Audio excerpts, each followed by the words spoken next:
క్రీస్తునందు ప్రియ సహోదరి సహోదరులారా, ప్రభువును రక్షకుడు అయినటువంటి యేసుక్రీస్తు వారి నామంలో శుభాభివందనాలు తెలియజేస్తూ ఈ ఆదివారపు ఆరాధన కార్యక్రమాన్ని ప్రారంభించుకున్నామండి.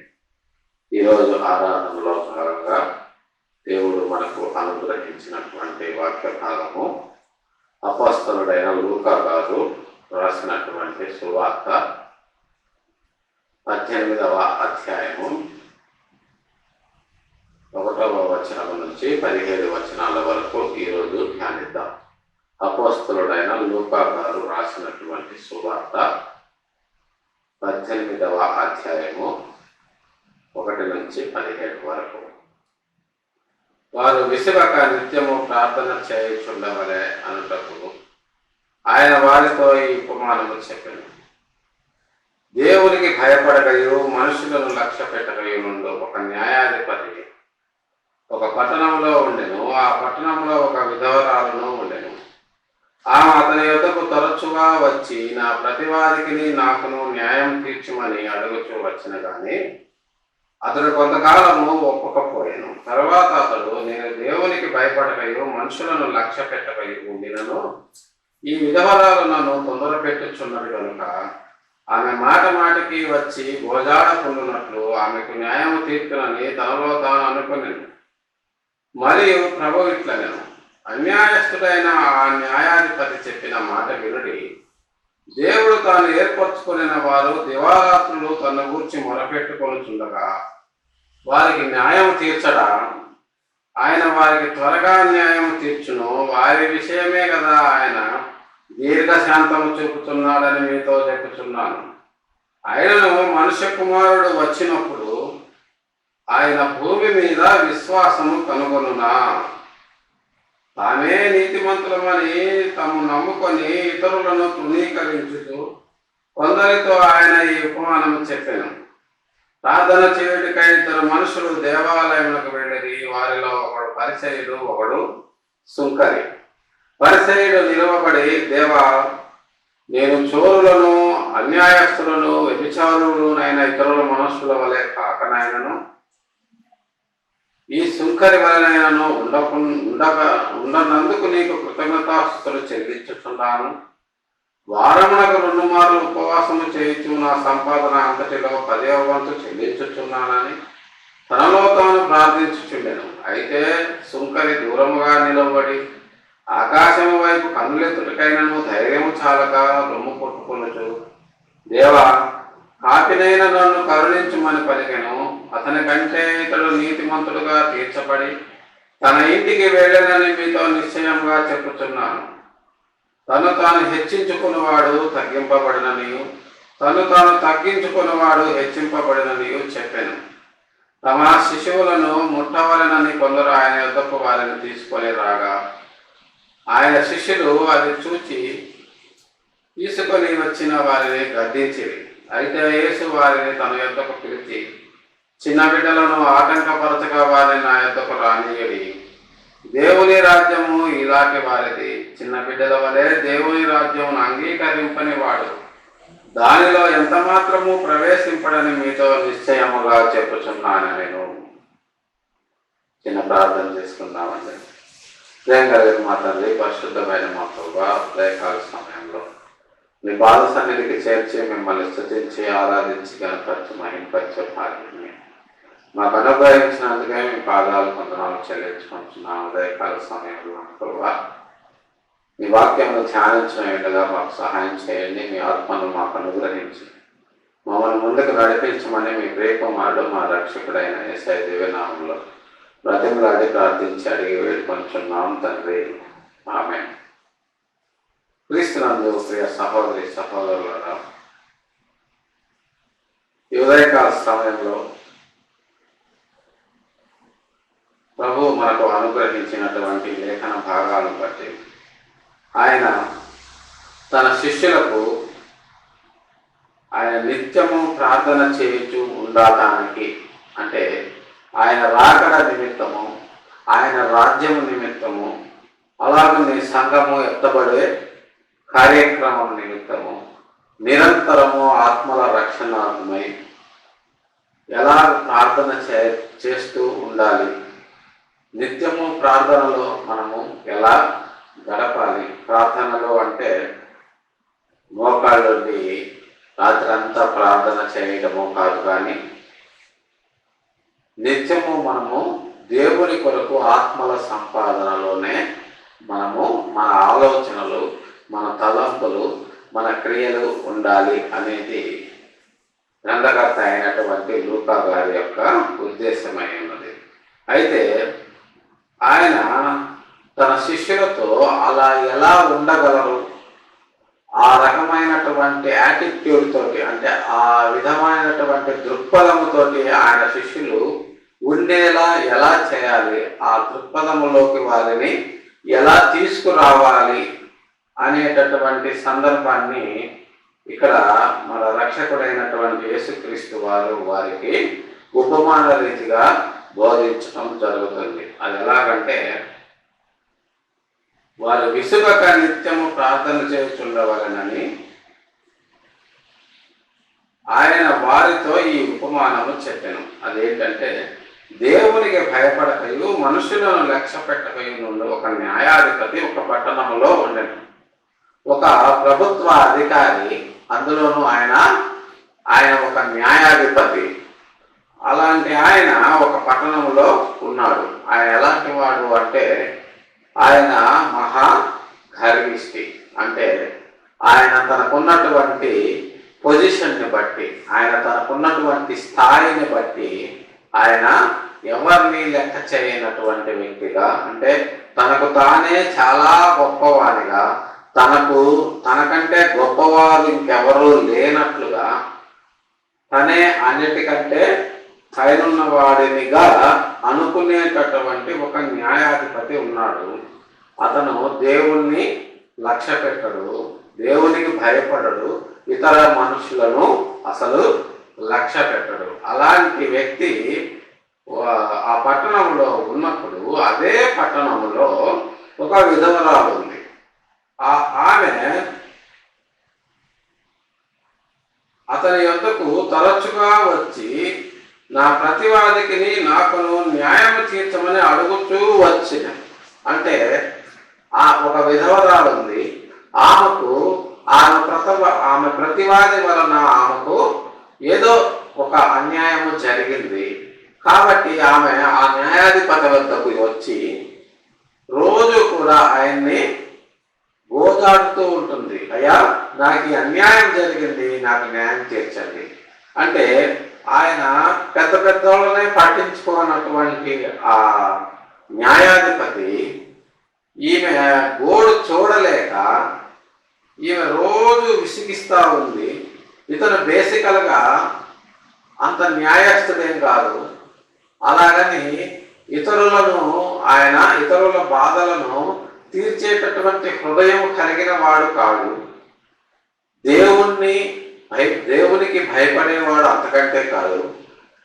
చిన్నా చితగా మనుషులను లెక్కదేసేవాడు అంతకంటే కాదు. అలాంటి ఒక గర్విష్ఠుడైనటువంటి న్యాయాధిపతి కూడా ఆమె రోజు వచ్చి ఆయన్ని గోదాడుతూ ఉంటే అతడు చాలా కాలము ఆమె మాటలు పట్టించుకోలేదు. ఆమె వస్తుంటది, అడుగుతుంటది, వెళ్ళిపోతుంటది. కానీ ఆయన ఆమె మాటల్ని పట్టించుకోలేదు. చాలా కాలము ఆమెకు న్యాయము తీర్చాలని ఆయన అనుకోలేదు. కానీ కొంతకాలం అలానే గడిచిన తర్వాత అతడు నేను దేవునికి భయపడకయు మనుషులను లక్ష్య పెట్టకయు ఉండిన ఈ విధవరాలు మాత్రము నన్ను తొందర పెట్టుచున్నది కనుక ఈమె మాటికి వచ్చి గోదాడకుండునట్లు ఈమెకు న్యాయము తీర్చునని తనలో తాను అనుకొనెను. అతను ఎవరి మాట వినేవాడు కాదు, ఎవరిని లెక్క చేసేవాడు కాదు. అయినప్పటికీ కూడా ఈ పేద విధవరాలు ఈమె రోజు వచ్చి ఆయన్ని గోజాడుతుంటే అబ్బా, నేను ఎవరిని కూడా మైండ్ చేయను, కానీ ఈమె రోజు వచ్చి నన్ను గోజాడుతుంది, ఈమెతోటి నాకు తలకాయ నొప్పైంది, అసలు ఈమె ప్రాబ్లం ఏందో తీర్చేస్తే ఈమె గొడవ నాకు వదిలిపోద్ది, అది ఏదైనా సరే ఈమెకు నేను ఫేవర్ చేసేద్దామని ఆయన తనలో తాను అనుకున్నాడు అని చెప్పి మన సృష్టికర్త తెలియజేస్తున్నారు. అప్పుడు అతను ఎంత అన్యాయస్తుడైనా సరే ఆ విధవరాలి యొక్క గోదార్పు విని, ఆ విధవరాలి యొక్క పట్టుబోదని ఆమె ఓపికను చూసి, ఆ విధవరాలి యొక్క ఎనలేనటువంటి కార్యదీక్షను చూసి ఆయన ఏదైనా సరే ఈమె బాధ నుంచి నేను బయటపడాలి అంటే ఈమెకు న్యాయము తీర్చాలి అని ఆయన అనుకున్నట్లుగా మన గ్రంథకర్త తెలియజేస్తున్నాడు. అంటే మరియు ప్రభు ఇట్లా, నేను అన్యాయస్తుడైన ఆ న్యాయాధిపతి చెప్పిన మాట వినుడి. దేవుడు తాను ఏర్పరచుకున్న వారు దివారాత్రులు తన్ను గూర్చి మేము మొరపెట్టుకొనుచుండగా వారికి న్యాయము తీర్చడా? అన్యాయస్తుడైన న్యాయాధిపతే ఆ విధవరాలు రోజు వచ్చి ఆయన్ని గోదారుతూ ఉంటే, అయ్యా నా గురించి ఏం చేసావు, అయ్యా నా గురించి ఏం చేసావు అని ఆయన్ని రోజు వచ్చి విసిగిస్తా ఉంటే ఆయన తట్టుకోలేక ఆమెకు ఏదో ఒకటి చేసి పంపించేసేయాలని అనుకున్నాడు. అన్యాయస్తుడే ఆ మాట అనుకుంటే, మీరు రోజు ఆయన్ని గోదారుతూ ఉంటే, మీరు న్యాయస్తుడు అయినా సరే మిమ్మల్ని కన్నటువంటి ప్రభువు, మీ బాగోగులు చూసేటటువంటి ప్రభువు, మీకు సర్వము సమకూర్చేటటువంటి ప్రభువు, మీ బాధల నుంచి మిమ్మల్ని ఈడేర్చేటటువంటి ప్రభువు, మీరు ఆయనకు మొరపెడుతూ ఉంటే ఆయన మీకు న్యాయము తీర్చడా అని యేసుక్రీస్తు వారు తన శిష్యులకు తెలియజేస్తున్నారు. అంటే ఇక్కడ మనం చేయాల్సింది ఏంటి అంటే, మనము చేయవలసిన పనిని మనము చిత్తశుద్ధితో నెరవేర్చి తర్వాత ఫలితాన్ని ఆయన చేతికి మనము అప్పగించటమే. అయ్యా ఇదిగో మీరు నాకు ఇచ్చిన పనిని నేను సంపూర్తి చేశాను, ఇక తర్వాత మీ చిత్తము. అయ్యా ఇదిగో నాకు ఈ పనికి ఈ రకమైన అడ్డంకులు వస్తున్నాయి, వాటిని మీ చిత్తమైతే తొలగించి మా మార్గాలను సరళం చేయండి. అయ్యా నా కుటుంబంలో ఈ కలతలు ఉన్నాయి, దయచేసి వాటిని నెమ్మదిపరచండి. అయ్యా నా బిడ్డలకు ఈ అవసరాలు ఉన్నాయి, మీ చేయి చాచి వాటిని తీర్చండి అని మనం ప్రతినిత్యము కూడా ఆయన్ని గోదారుతూ ఉంటే ఆయన మనకు న్యాయము తప్పక తీర్చే దేవుడై ఉన్నాడు అని చెప్పి గ్రంథకర్త అయినటువంటి లూకా గారు మనకు తెలియజేస్తున్నారు. ఆయన వారికి త్వరగా న్యాయము తీర్చును, వారి విషయమే కదా ఆయన దీర్ఘశాంతము చూపుతున్నాడని మీతో చెప్పుచున్నాను. ఆయన త్వరగా న్యాయం తీర్చేవాడై ఉన్నాడు.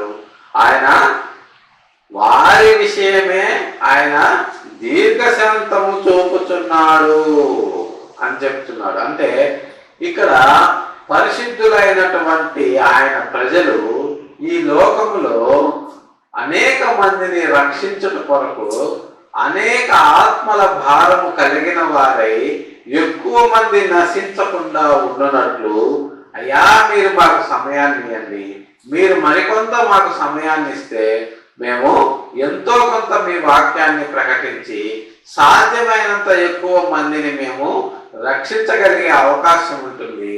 కాబట్టి మీరు తొందరగా రాకండి, ఈ భూమి మీద మీరు తొందరగా వస్తే ఎక్కువ మంది నశించిపోతారు. కాబట్టి నశించిపోతున్న ఆత్మల విషయమై మేము ఎంతగానో భారము కలిగిన వారమై, మేము ఎంతగానో ఆ ఆత్మలు నశించిపోకుండా వారిలో కొందరినైనా కాపాడగలిగినట్లు మరికొంత సమయాన్ని ఇయ్యండి అయ్యా అని మనం ప్రార్థన చేస్తూ ఆయన్ని ఓదారుతూ అడుగుతున్నప్పుడు మన విషయమే కదా ఆయన దీర్ఘశాంతము చూపుతున్నాడు. మన ప్రార్థనలను వినే ఆయన దీర్ఘశాంతము చూపుతున్నాడు. అంటే ఆయన రాకడను పోస్ట్ పోన్ చేసుకుంటున్నాడు, అంటే ఆలస్యం చేస్తున్నాడు. వన్స్ ఆయన అక్కడ నుంచి బయలుదేరి వచ్చాడు అంటే ఈ భూమి మీద ఇంకా ఏమీ మిగలదు ప్రియులారా. కనీసము ఒక చెట్టు కూడా ఈ భూమి మీద మిగలదు, అసలు ఈ భూమే ఉండకుండా పోతుంది. కాబట్టే రాబోయే పరిణామము ఎరిగినటువంటి పరిశుద్ధులముగా మనము ఆయన రాకడను మనము కొంతవరకు పోస్ట్ పోన్ చేసే విధంగా ఆయన మరికొంత సమయాన్ని మనకు ఇవ్వడం కోసమని ఆయనే దీర్ఘశాంతము వహించుచున్నారు అని తెలియజేస్తున్నారు. అయినా సరే, అయినప్పటికీ కూడా అయినను మనుష్య కుమారుడు వచ్చినప్పుడు ఆయన భూమి మీద విశ్వాసము కనుగొనునా అని ప్రశ్నిస్తున్నాడు.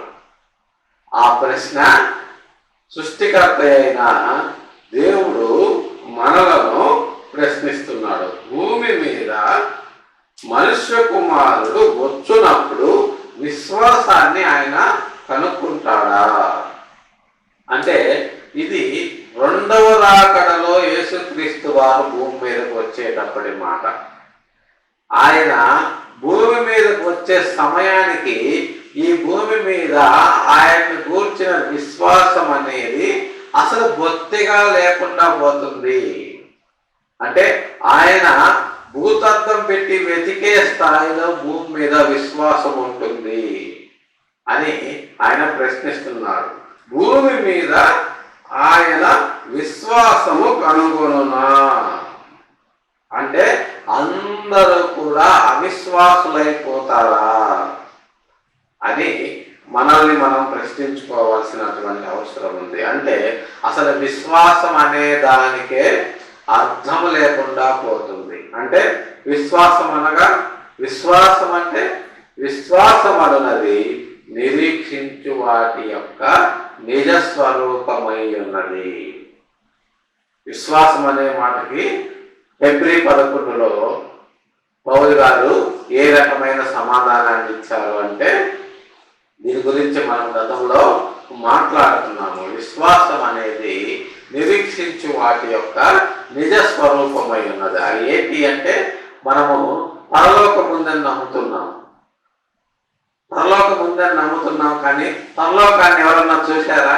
చూడలేదు. నరకం ఉందని నమ్ముతున్నాము, అలాగని నరకాన్ని ఎవరన్నా చూశారా? చూడలేదు. కానీ మనము మన కళ్ళతో చూడనంత మాత్రాన అవి లేకుండా లేవు.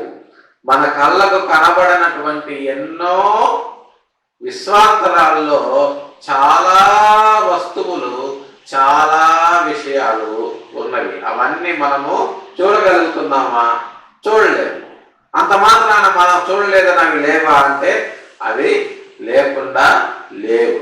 అలాగనే విశ్వాసము కూడా మన కళ్ళకు కనబడనంత మాత్రాన, పరలోకము కూడా మన కళ్ళకు కనబడనంత మాత్రాన అది లేదు అని మనం చెప్పలేము. అది ఉందని మనం నమ్మడమే విశ్వాసము. దానికోసం మనం పనిచేయటమే మన విశ్వాసము. దాన్ని మన సృష్టికర్త అయిన దేవుడు ఆయన కుమారుడైనటువంటి యేసుక్రీస్తు ద్వారా మనకు అనుగ్రహిస్తాడు అని నమ్మడమే విశ్వాసము.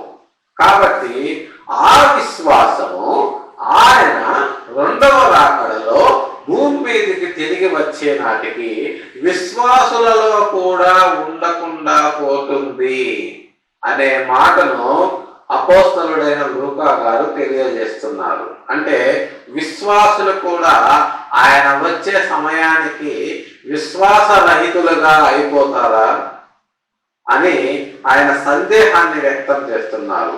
ఇప్పుడున్న పరిస్థితులు చూస్తే అదే నిజమేనేమో, ఆయన సందేహమే నిజమైద్దేమో అని అనిపించేటటువంటి పరిణామాలు ఈనాడు ఈ ప్రపంచ క్రైస్తవ్యంలో చోటు చేసుకుంటున్నట్లుగా మనకు అర్థమవుతుంది. ప్రియులారా, ఈనాడు చాలా మంది దేవుణ్ణి లేదా పరిశుద్ధ గ్రంథాన్ని ఆసరాగా చేసుకొని, మనుషుల యొక్క విశ్వాసాన్ని ఆసరాగా చేసుకొని అనేక రకాలుగా దేవుడి వాక్యాన్ని వక్రీకరిస్తూ ఆయా కులాల వారీగా, ఆయా సంస్థల వారీగా క్రైస్తవ్యాన్ని చీల్చివేసి కోట్ల కోట్ల రూపాయలు దండుకుంటూ వారు వ్యక్తిగతంగా విలాసవంతమైన జీవితాలను గడుపుతూ క్రీస్తు యొక్క విశ్వాసాన్ని నాశనము చేసేవారుగా ఈనాటి క్రైస్తవ బోధకులు, క్రైస్తవ సమాజము ఉండడం చూస్తే ఆనాడు లూకా గారు కనబరిచినటువంటి సందేహము నిజమే అయిద్దేమో అనిపిస్తుంది. ఎందుకంటే ఈనాడు నిజంగా విశ్వాసం అనే పదానికే అర్థము లేకుండా విశ్వాసుల యొక్క ప్రార్థనలు, విశ్వాసుల యొక్క వాక్య పరిచర్యలు ఉంటున్నాయి ప్రియులారా. ఒక కులానికి ఒక చర్చి, ఒక తెగకు ఒక చర్చి, ఒక సంస్థకు ఒక చర్చి, ఒక సంస్థకు ఒక విధానం, ఒక సంస్థకు ఒక రకరకాలైనటువంటి సంస్థలకు రకరకాల విధానాలు. కొందరేమో సంఘంలో స్త్రీలు మాట్లాడకూడదు అంటారు, మరికొందరేమో సంఘంలో స్త్రీలు పాటలు పాడకూడదు అంటారు, మరికొందరేమో స్త్రీలు ఆ బట్టలు వేసుకోకూడదు అంటారు, మరికొందరేమో స్త్రీలు ఆభరణాలు పెట్టుకోవద్దు అంటారు, మరికొందరేమో తెల్ల బట్టలే వేసుకోవాలంటారు, మరికొందరేమో రకరకాలైనటువంటి భాషలతో మాట్లాడుతూ అనేక రకాలైనటువంటి పూనకాలతో సంఘాలను భ్రష్టు పట్టిస్తూ అల్టిమేట్గా ఏం జరుగుతుంది అంటే సత్యవాక్య ప్రకటన అనేది మరుగున పడిపోయి వాక్యాన్ని వక్రీకరిస్తూ వాక్యాన్ని వారికి అనుకూలంగా మార్చుకొని ఏమీ తెలియనటువంటి అమాయకులైనటువంటి క్రైస్తవుల యొక్క విశ్వాసాన్ని అడ్డు పెట్టుకొని లక్షలకు లక్షలు, కోట్లకు కోట్లు సంపాదిస్తూ విలాసవంతమైన జీవితాలను గడిపేటటువంటి దౌర్భాగ్య పరిస్థితుల్లో ఈనాటి క్రైస్తవ్యం ఉండడము నిజంగా శోచనీయము. ఈ పరిస్థితిని ముందుగానే ఊహించినటువంటి అపోస్తలులు, అలాగనే మన రక్షకుడైనటువంటి యేసుక్రీస్తు వారి ద్వారా ఈ మాటను రాయించారు. అదేంటంటే ఆయన అయినను మనుష్య కుమారుడు వచ్చినప్పుడు ఆయన భూమి మీద విశ్వాసము కనుగొనునా అంటే భూమి మీద అసలు విశ్వాసం అనేదే లేకుండా పోతుంది అనే విషయాన్ని లూకా గారు ఈ సందర్భంగా తెలియజేస్తున్నారు. అంటే ఈ బోధలు, ఈ పాటలు, ఈ క్రైస్తవ మహాసభలు ఇవన్నీ కూడా దేనికోసం జరుగుతున్నాయి అంటే ఆయా బోధకుల వ్యక్తిగత ప్రతిష్ట కోసము, ఆయా బోధకుల వ్యక్తిగతమైన ప్రాబల్యం కోసము, ఆయా సంఘాల పేరు ప్రఖ్యాతుల కోసము, తద్వారా డబ్బును ఆర్జించటం కోసం మాత్రమే ఈ లోకములో ప్రార్థనలు, తర్వాత అనేక రకాలైనటువంటి కూడికలు జరుగుతున్నవి. కానీ నిజముగా క్రీస్తును మహిమపరచటానికి, క్రీస్తు యొక్క విశ్వాసాన్ని కూర్చినటువంటి అనేక రక్షణార్థమైనటువంటి వాక్యాన్ని ప్రకటించటానికి కాదు అనేటటువంటి వాస్తవాన్ని ఇక్కడ లూకా గారు ఈ ఒక్క మాటలో తెలియజేసినట్లుగా మనకు అర్థమవుతుంది. కొన్ని సందర్భాల్లో అయితే ఒక పాస్టర్ గారు లేదా ఒక బోధకుడు చెప్పినటువంటి వాక్యంలో నుంచే ఒక విశ్వాసికి సందేహం వస్తే ఆ సందేహ నివృత్తి కోసము ఆ బోధకుని మీరు ఇలా చెప్పారు కానీ ఇందులో ఇలా ఉంది, మీరు చెప్పింది ఇందులో ఉన్నదానికి మ్యాచ్ అవ్వట్లేదే లేదా సరిపోవట్లేదే అని అడిగినప్పుడు అతన్ని నువ్వు బోధకుడినే ప్రశ్నిస్తావా అని అతన్ని సంఘం నుంచి తరిమివేసే పరిస్థితులు ఈనాడు ఎన్నో సంఘాల్లో నెలకొన్నట్లుగా మనము చూస్తున్నాం పిల్లరా. కాబట్టి ఇలాంటి వాళ్ళందరి గురించి మన రక్షకుడైనటువంటి యేసుక్రీస్తు వారు ఏం చెప్తున్నారంటే తామే నీతిమంతులమని అని తమను నమ్ముకొని ఇతరులను తృణీకరించి కొందరితో ఆయన ఈ ఉపమానము చెప్పారు. అప్పుడు తానే నీతిమంతులం అని అనుకొని ఇతరులను తృణీకరించేటటువంటి కొందరు ఉన్నారు.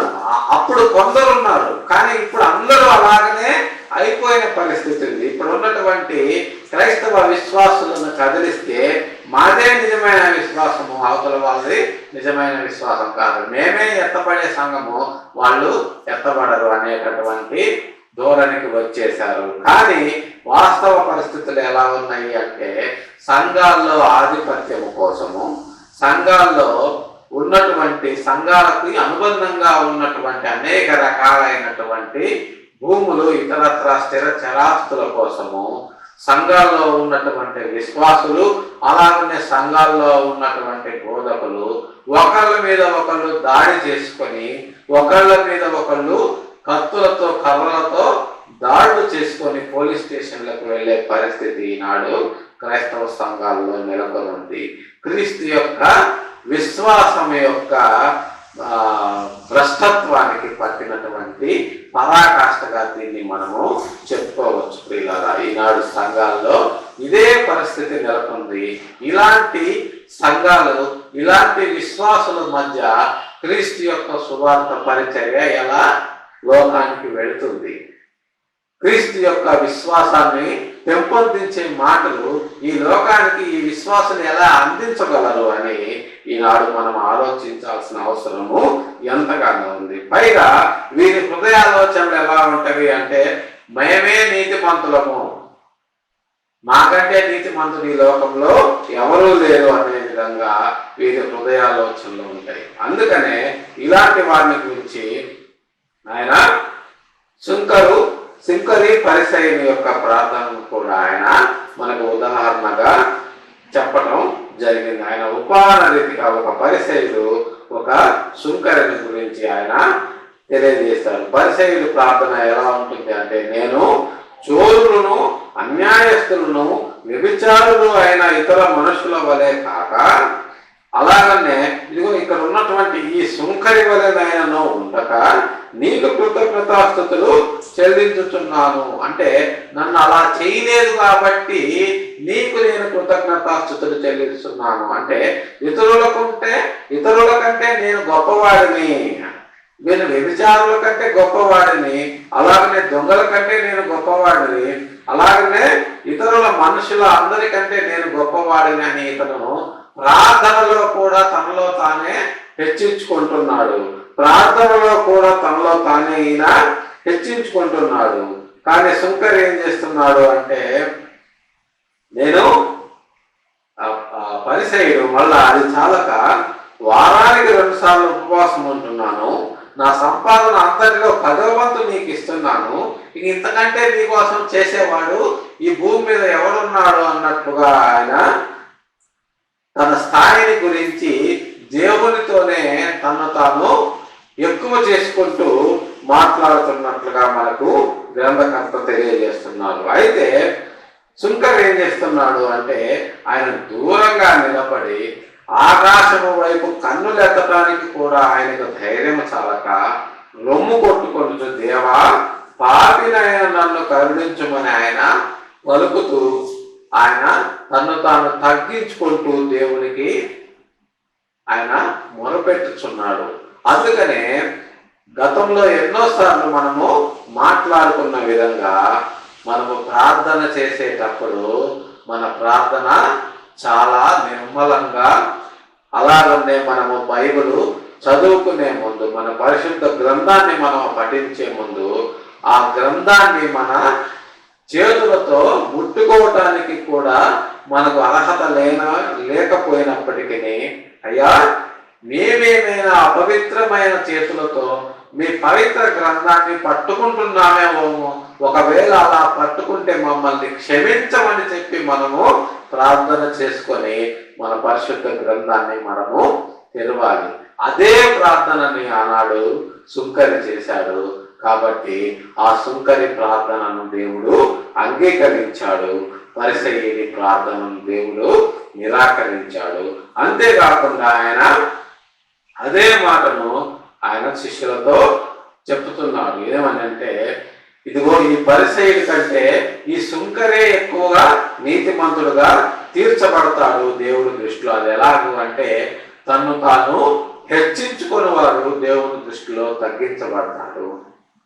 తను తాను తగ్గించుకున్నవాడు దేవుని దృష్టిలో హెచ్చించబడతాడు. కాబట్టి మీరందరూ ఎలా ఉండాలి అంటే, వారు తమ శిష్యులను ముట్టవలనని కొందరు ఆయన యొక్కకు వారిని తీసుకొని రాగా శిష్యులు ఆయన్ను అభ్యంతరపరిచారు. అయితే యేసు వారి తన యొక్కకు పిలిచి, చిన్న బిడ్డలను ఆటంకపరచక వారిని నా యొక్కకు రానియండి, దేవుని రాజ్యం ఇలాంటి వాళ్ళదే అని ఆయన తన శిష్యులకు తెలియజేశారు. అంటే చిన్న బిడ్డలది దేవుని రాజ్యం అంటే చిన్న బిడ్డలది దేవుని రాజ్యం అని కాదు.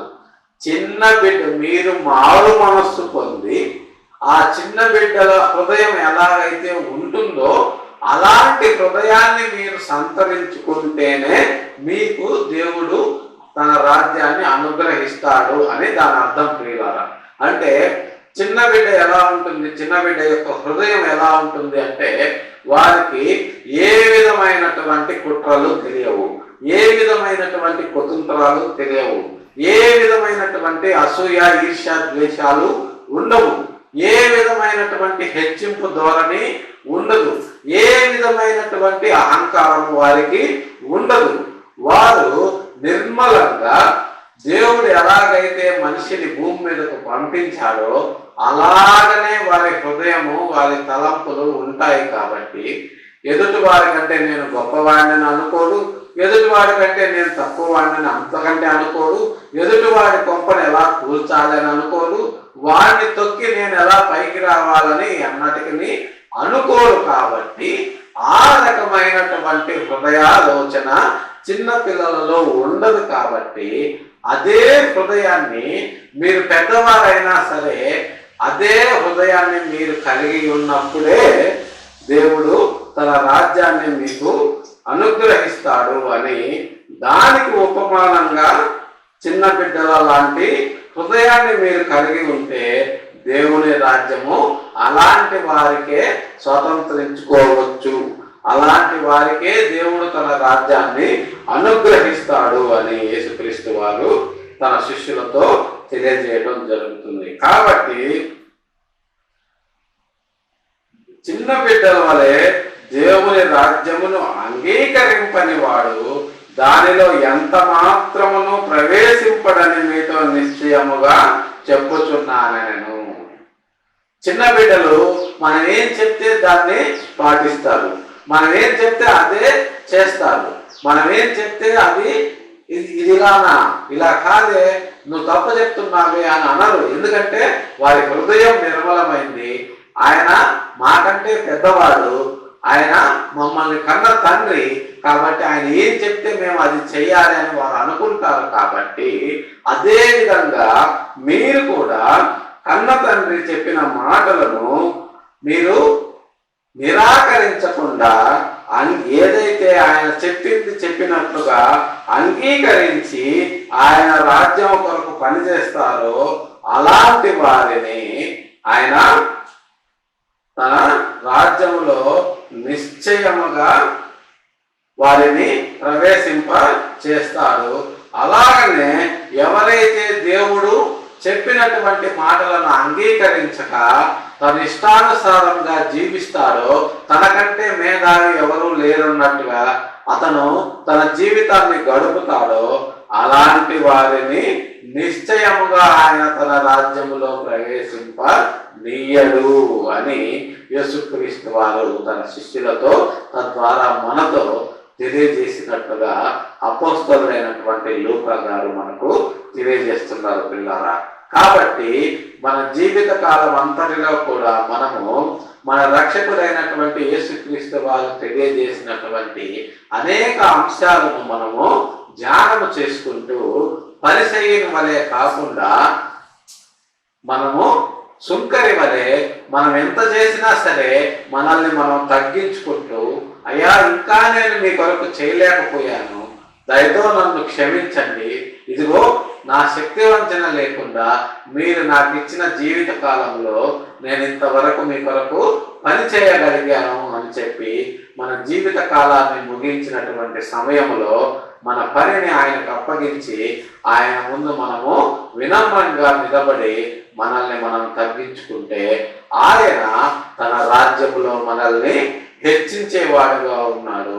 మనందరినీ కూడా మన కుటుంబాలతో సహా మన సంఘాన్ని కూడా ఆయన తన రాజ్యములో అందరికంటే ఎత్తులో ఉంచేవాడుగా ఉన్నాడు అని చెప్పి మన రక్షకుడు ప్రభు అయినటువంటి యేసుక్రీస్తు వారి నామంలో ప్రేమపూర్వకంగా తెలియజేస్తూ ఈ కొద్ది మాటలు దేవుడు మన వినికిడిలో దీవించినట్లు ప్రార్థన చేసుకుందాం. ప్రేమ కలిగిన మా తండ్రి, పరిశుద్ధమైన మా ప్రభువా, ఉదయకాల సమయంలో మీ పాద సన్నిధికి చేర్చి మిమ్మల్ని స్తుతించి ఆరాధించి గణపరిచి మహింపరిచే భాగ్యాన్ని మాకు అనుగ్రహించినందుకే మీ పాదాలకు వందనాలు చెల్లించుకొచ్చున్నాం. ఉదయకాల సమయంలో నా ప్రభువా, మీరు మాకు అనుగ్రహించినటువంటి వాక్యాన్ని బట్టి మీ పాదాలకు వందనాలు చెల్లించుకొచ్చున్నాం. ఇదిగో నా ప్రభువా, మేము నా తండ్రి ఈ లోకంలో నా ప్రభువా విశ్వాసం కనుమరుగైపోతున్నటువంటి ఈ సమయంలో నా ప్రభువా, మీ విశ్వాసాన్ని మేము కాపాడుకుంటూ మీ పనిలో ముందుకు వెళ్తున్నటువంటి సమయాన్ని బట్టి మీ పాదాలకు వందనాలు చెల్లించుకుంటున్నాం. అలాగే నా ప్రభువా, మా పనిని నా ప్రభువా మీరు ముందుకు నడిపిస్తూ మమ్మల్ని ఒక్కొక్క మెట్టు నా ప్రభువా ముందుకు నడిపిస్తున్నటువంటి మీ ప్రేమ కొరకై మీ పాదాలకు వందనాలు చెల్లించుకుంటున్నాం. ఈనాడు నా ప్రభువా, లోకమంతా కూడా నా తండ్రి విశ్వాసం కనుమరుగైపోయి నా ప్రభువా డబ్బు కొరకు, అలాగునే సమాజంలో ఆధిపత్యం కొరకు, అలాగునే అధికారం కొరకు పరిగెలుతున్నటువంటి ఈ సమయంలో నా ప్రభువా, ఇదిగో నా తండ్రి కొంతమంది అయినా సరే నా ప్రభువా మీ కొరకు నా తండ్రి రక్షించిన ప్రభువా, వారిలో కొంతమందినైనా మీ కొరకు పట్టితేగలిగే గొప్ప భాగ్యాన్ని మాకు అనుగ్రహించండి.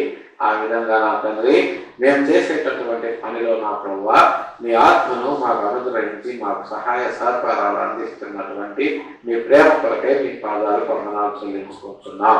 అలాగే నా ప్రభువా, ఉదయకాల సమయంలో నా తండ్రి దిక్కులేని వారి కొరకు, దీన దరిద్రుల కొరకు, విలువరాల కొరకు మీ పాద సన్నిధిలో విజ్ఞాపన చేస్తున్నాం. సహాయం చేయండి. వారి వారి అవసరతలు అన్నింటినీ తీర్చిన ప్రభువా మీరు ఘనతను, మహిమను, ప్రభావాన్ని పొందగలరని, అలాగే నా ప్రభువా ఉదయకాల సమయంలో వ్యాధి బాధలతో బాధపడుతూ స్వస్థత కొరకు మీకు మొరపెట్టుతున్న వారి విషయమై మీ పాద సన్నిధిలో విజ్ఞాపన చేస్తున్నాం. సహాయం చేయండి. నా ప్రభువా మీ చిత్తమైతే మీ గాయపడ్డ హస్తముతో వారిని ముండి వారికి స్వస్థతను అనుగ్రహించమని, అలాగే నా ప్రభువా ఉదయకాల సమయంలో నా తండ్రి మేము చేయబోయే పని బాటలు అన్నింటిలో మాకు తోడు నీడగా ఉంది మమ్మల్ని ముందుకు నడిపించమని, అలాగే నా ప్రభువా ప్రపంచ పరిస్థితులు నా తండ్రి రోజు రోజుకి అధ్వానంగా తయారవుతున్నాయి. మెట్టుకు నా ప్రభువా ఏది ఎప్పుడు ఎలా జరిగినా మీకు తెలియకుండా ఈ లోకంలో జరగదన్న విషయాన్ని మేము ఎరిగిన వారమై ఈ సంక్లిష్ట పరిస్థితుల్లో సైతము మమ్మల్ని మీ బలమైనటువంటి చేతి కింద నా ప్రభువా మమ్మల్ని భద్రపరుస్తూ, మమ్మల్ని కాస్తూ, కాపాడుతూ, మమ్మల్ని ముందుకు నడిపిస్తూ, మాకు ఏ లోటు లేకుండా మమ్మల్ని ప్రేమిస్తూ మా పనిని ముందుకు నడిపిస్తున్నటువంటి మీ ప్రేమ కొరకై వెళ్ళలేని వందనాలు, స్తుతులు, స్తోత్రాలు, కృతజ్ఞతాస్తుతులు చెల్లించుకుంటూ గడిచిన 24 గంటల్లో, గడపో 24 గంటల్లో తెలుసో తెలియకో మీ కార్యస్కరమైన మార్గం ఏదైనా మా జీవితాల్లో ఉన్న దయతో మమ్మల్ని క్షమించి మన్నించగలరని, ఉదయకాల దీవెనతో మమ్మల్ని నింపగలరని మీ ప్రియకుమారుడు మా రక్షకుడు అయిన యేసయ్య దివ్య నామములో బ్రతిమలాడి ప్రార్థించి అడిగి వేడుకొంచున్నాం తండ్రి. ఆమేన్.